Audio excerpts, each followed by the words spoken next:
Әкеме айтып қоймаңыз.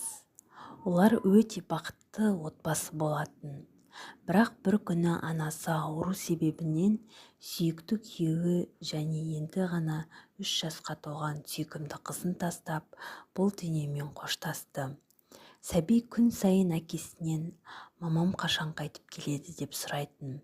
Ал әкесі қызын жұбатып, «Қызым, маман өте алыс бір жерге жұмысқа кетті» деп құшақтап ұйықтататын.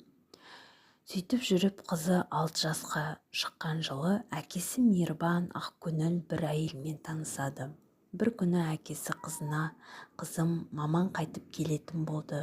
Сен маманның түрін ұмытып қалған жоқсың ба?» деп сұрады.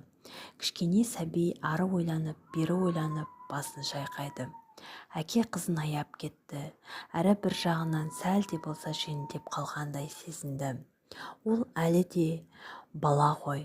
Дәл сол сәтте есік ашылып, әлгі әйел кірді де құшағын кең жайып, қыздың есімін шақырды.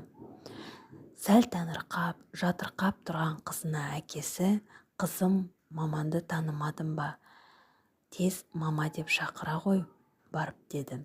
Сәби ақырын адымдай басып барып, «Мама» деп құшақтап алды. Кешкі астан соң әйел қызға ілесіп, оның бөлмесіне кіреді. Екеуі көңілді әңгімелесіп отырғанда, қыз «Сіз менің мамам емессіз» деді кенеттен.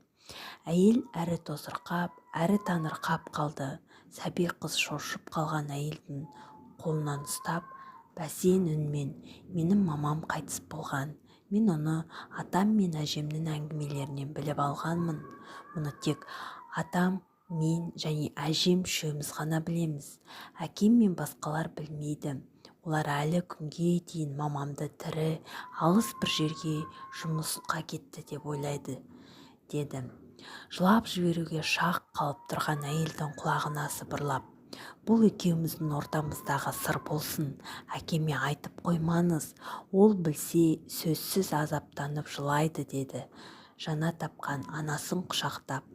Бұл сәтте есік сыртында үнсіз тыңдап тұрған әкенің көз жасы көл болды.